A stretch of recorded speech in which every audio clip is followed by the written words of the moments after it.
Oke, menurut saya tidak ada jalan lain. Semua orang yang ingin memimpin Indonesia, apakah di tingkat presiden, ya, eksekutif atau parlemen, harus mempunyai perspektif perubahan iklim. Tidak ada jalan lain. Kalau dulu-dulu bisa mereka tidak tahu apa-apa. Sekarang ini nggak mungkin.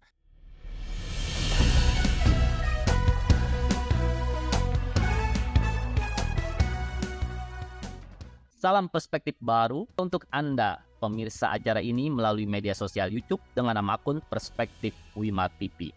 Saya senang kembali hadir menjumpai Anda untuk wawancara khusus bersama saya Hayat Mansur. Sahabat perspektif baru, satu krisis terbesar di dunia saat ini adalah krisis iklim.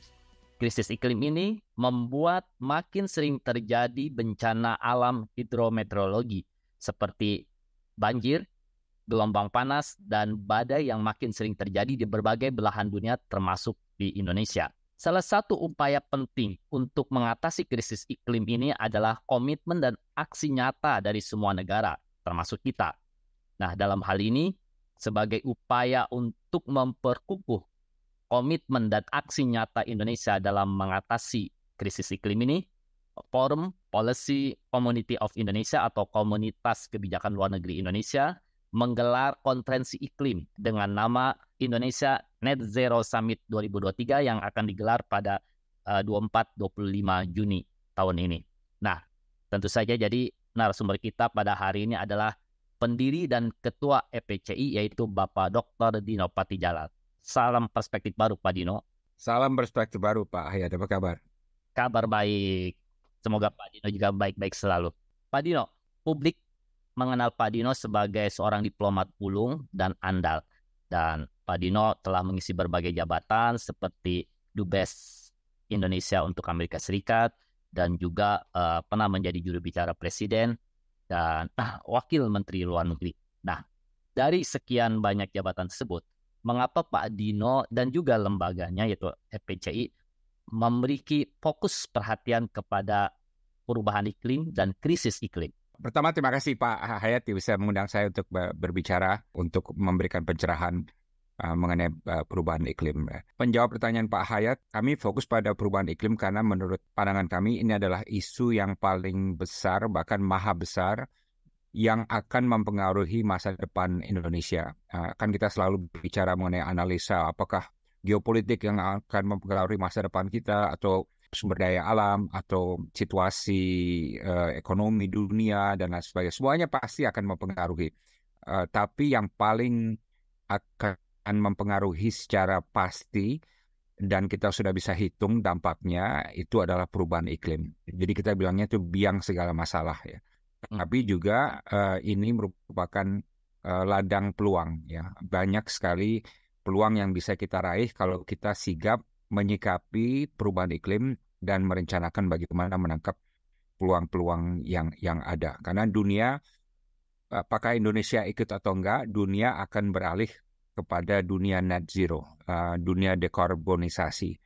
Nah, ini akan benar-benar mendominasi transformasi ekonomi dunia.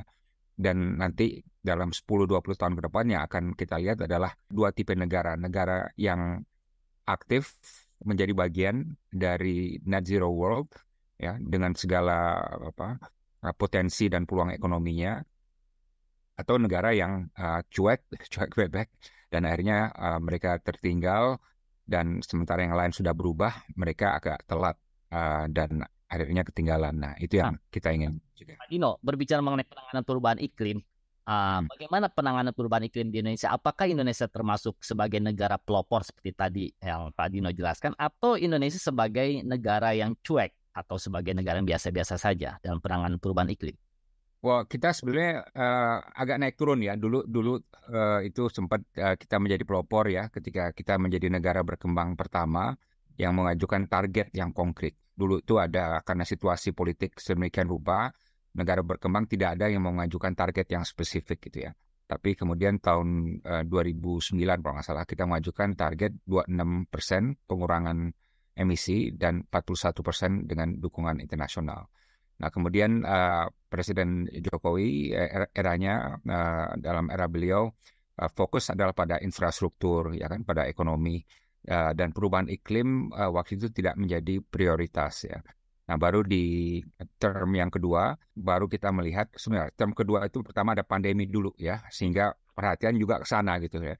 Nah, tapi baru setelah tahun 2021-22 baru ada perubahan kebijakan, penetapan target net zero 2060 ya. Tadinya 2070 kemudian dimajukan menjadi 2060 gitu ya. Jadi kita mulai masuk ke gelanggang perubahan iklim gitu ya. Walaupun agak telat gitu ya. Tapi tidak tertutup kemungkinan kita bisa menjadi pelopor ya, apalagi ada beberapa program yang memang baik ya seperti JETP ya, yang menjadikan Indonesia perhatian dunia, apakah Indonesia bisa sukses menyelenggarakan eksperimen di mana negara maju memberikan bantuan 20 miliar dolar kepada Indonesia untuk membersihkan sektor energinya gitu ya. Oke, Pak Dino. Tadi di segmen pertama telah dijelaskan bahwa sebagai upaya untuk Indonesia penanganan perubahan iklim, kita telah menargetkan net zero emisi pada sektor energi tahun 2060. Nah, apakah target tersebut terlalu lama atau tidak, Pak Dino? Kalau menurut kami masih agak telat gitu ya. Nah, pertama apresiasi karena tadinya tidak ada target net zero, ya kan? Selama masa pandemi kelompok kami terus menekan pemerintah, mendorong pemerintah untuk agar adakan target net zero, nol bersih. Tadinya nggak ada, tapi kemudian ditegaskan, oke, bisa 2070 mereka umumkan ya. Tapi kami bilang 2070 itu nggak cukup itu. Akhirnya dimajukan sekarang 2060 atau lebih awal. Jadi lebih progresif ya. Tapi menurut saya masih belum cukup. Kenapa? Karena buminya itu hangus 2050.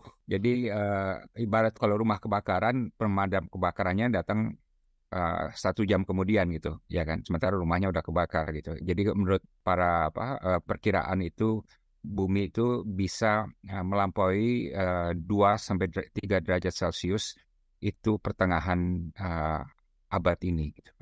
Makanya yang paling penting itu adalah dasar warsa ke depan ini tahun 2020 sampai 2030 sebagai patokannya. Karena untuk menurunkan kemungkinan bumi panas ini ya, kita yang penting itu harus sekarang seambisius mungkin Indonesia dan ekonomi lain juga menurunkan emisi karbonnya sehingga di tahun 2030 sudah berkurang secara global itu 50% dan baru dari sana kita menuju kepada nol bersih ya, net zero di tahun 2050.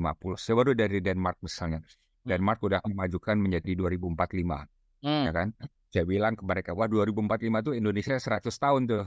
Ya. Seharusnya Indonesia yang itu. Dan alangkah indahnya kalau kita membuat net zero itu 2045, karena itu kan 100 tahun Indonesia dan apalagi teknologi pasti akan semakin canggih nanti ya, yang memungkinkan kita mencapai target yang ambisius itu gitu. Nah, menurut Pak Dino, apa sih yang menyebabkan kita, terutama pemerintah ya, tidak berani menargetkan ambisius untuk mencapai net zero emisi di sektor energi itu pada tahun 2045 ketika kita memperingati Indonesia Emas atau 100 tahun kemerdekaan Indonesia? Mungkin karena hitung-hitungannya bagi pemerintah belum nyampe aja ya.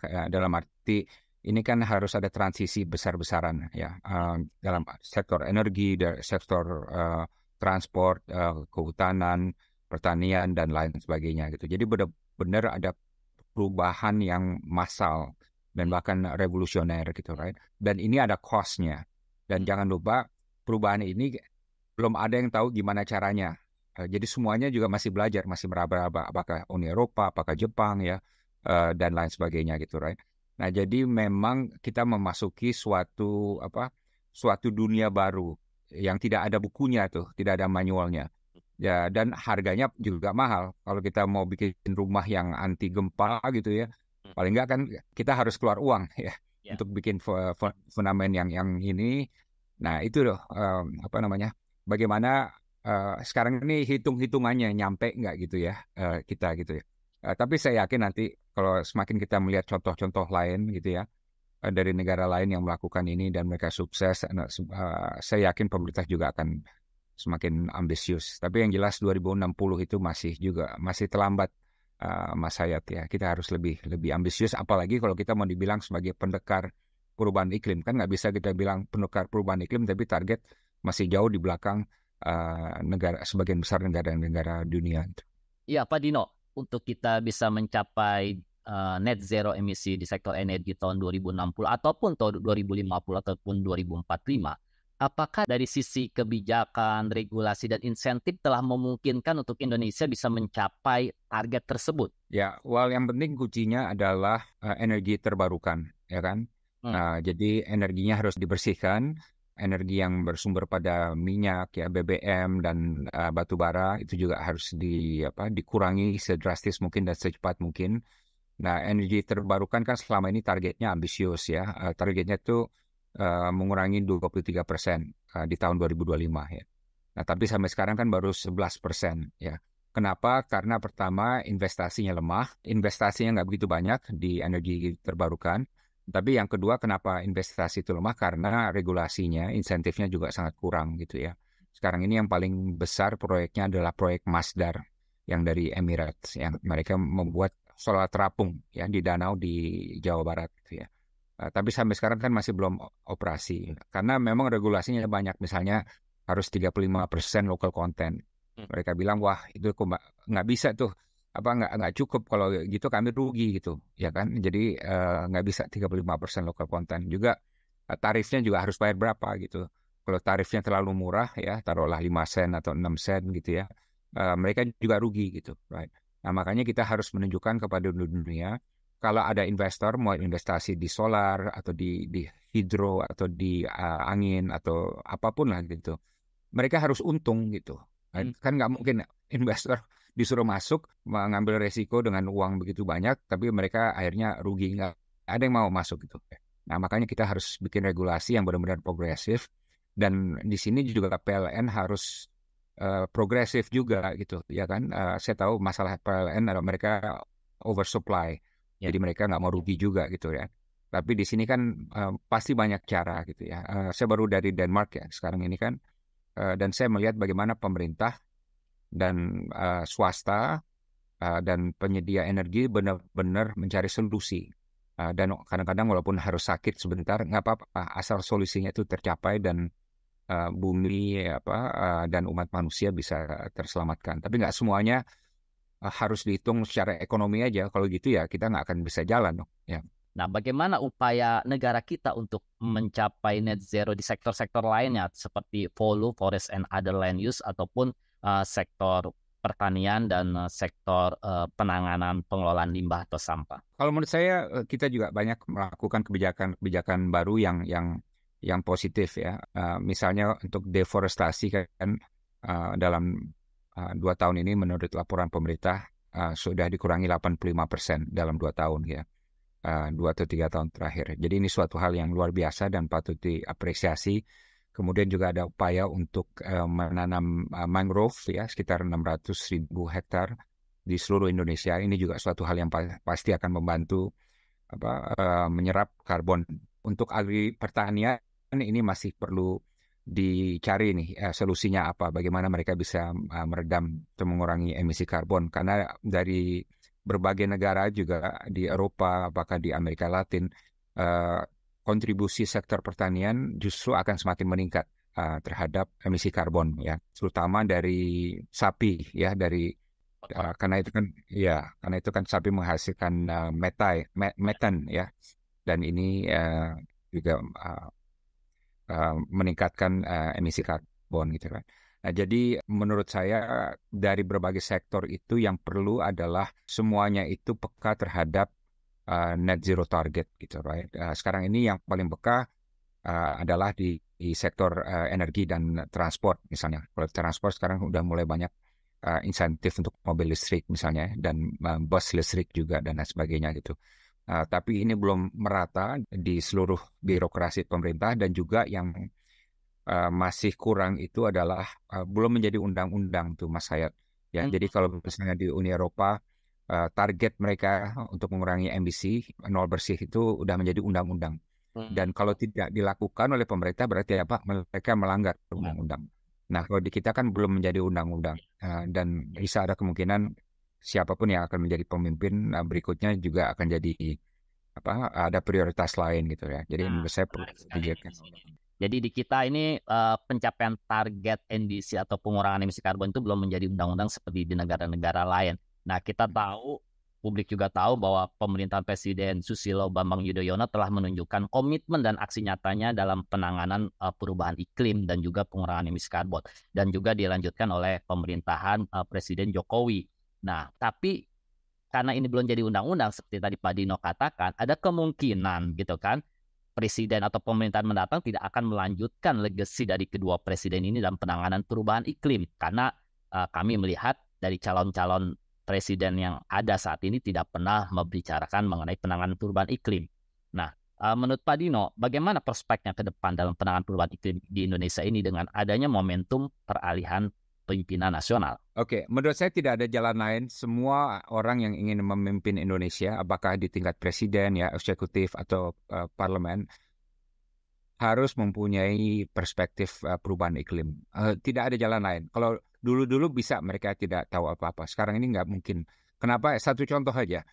Kalau dunia ini suhunya naik 2 derajat Celcius, ya, 99% dari terumbu karang di seluruh dunia akan mati. Ya, jadi 2 derajat Celcius saja. Sekarang kita masih melebihi 2 derajat Celcius proyeksi kenaikannya gitu ya. Nah, bisa dibayangkan nggak Indonesia sebagai negara yang bangga dengan Nusantara, ya kan, negara kepulauan terbesar di dunia, nggak punya terumbu karang gitu. Karena 99% secara global akan mati. Nah, itu aja udah menjadi, kalau tidak menjadi perhatian dari orang yang akan memimpin bangsa dan negara, itu jelas salah gitu ya. Dia harus peduli dan dia harus punya solusi. Itu baru dari segi maritimnya aja, terumbu karang ya. Belum dari segi lain, misalnya polusi ya. Berapa juta orang yang meninggal karena masalah polusi di kota-kota yang lumayan parah gitu. Ya kan, itu dari segi kesehatan gitu kan. Dan lain sebagainya gitu. Jadi kalau dia hanya membayangkan mengenai ekonomi aja ya, atau hal-hal urusan politik dan lain sebagainya, mau nggak mau dia akan terbentur pada hal-hal atau masalah yang diciptakan oleh perubahan iklim. Kalau dia tidak sadar itu, berarti dia bukan pemimpin ya. Karena itu adalah masalah yang sangat nyata di depan kita dan sudah banyak data-data dan gejala-gejala di seluruh Indonesia dan di seluruh dunia yang memberitahukan kita mengenai hal tersebut gitu ya. Jadi menurut saya mutlak perlu mereka punya perspektif perubahan iklim dan solusinya juga. Oke. Para pemimpin dan calon pemimpin memang perlu memiliki perspektif mengenai penanganan perubahan iklim. Dan dalam hal ini publik juga tentu harus punya perspektif mengenai penanganan perubahan iklim. Karena dampak perubahan iklim langsung dirasakan oleh masyarakat atau publik. Nah, apa upaya penting yang bisa dilakukan oleh publik untuk ikut berpartisipasi dalam penanganan perubahan iklim ini, Pak Dino? Wah, banyak sekali. Yang penting mereka harus sadar karbon. Jadi segala hal yang dilakukan, mereka harus mikir, wah ini karbonnya berapa nih yang diciptakan. Kalau orang yang punya building, punya gedung misalnya, dia harus bisa mencari konsultan agar building ini energi hijau. Jadi nggak makan listrik yang dari sumber-sumber energi kotor ya. Kemudian orang di rumah juga bisa ramah iklim dan bisa bertahan bertahun-tahun ya kan. Naik mobil, kalau punya mobil, mulai aja nabung untuk beli motor listrik atau mobil listrik misalnya ya kan. Dan kalau Anda misalnya di satu wilayah kantornya sama, ya udah carpooling aja ya, misalnya 5 orang daripada masing-masing bawa mobil, bisa carpooling satu mobil ya. Bakar sampah jangan lagi ada ya kan. Dan kalau orang yang berada di hutan-hutan itu jangan lagi mengklirkan lahan dengan membakar hutan, karena ini bisa menjadi sumber dari kebakaran hutan yang bisa menegasi semua upaya untuk mengurangi emisi di Indonesia. Dan pabrik-pabrik juga harus benar-benar menghitung emisinya dan bagaimana bisa menguranginya gitu. Tapi yang saya lihat memang Mas Hayat, kalkulator emisi itu nanti akan menjadi bagian dari masa depan kita, right? Pasti nanti akan ada app-nya ya dan metodologinya, bagaimana mereka kalau melakukan apapun, mereka wah ini emisi karbonnya terlalu tinggi nih, kita cari cara lain gitu, right? Nah ini harus menjadi gaya hidup kita gitu, right? Dan ini memang wabah masa depan yang kita harus antisipasi dan kita harus cermati dan siasati juga gitu. Oke, terima kasih Pak Dino Patijalal. Sebagai penutup, saya hanya mengingatkan dan menggarisbawahi mengenai perspektif dari Pak Dino Patijalal bahwa kita semua harus sadar mengenai emisi karbon. Jadi kita harus memiliki gaya hidup rendah karbon. Terima kasih, sampai jumpa di wawancara khusus perspektif baru berikutnya.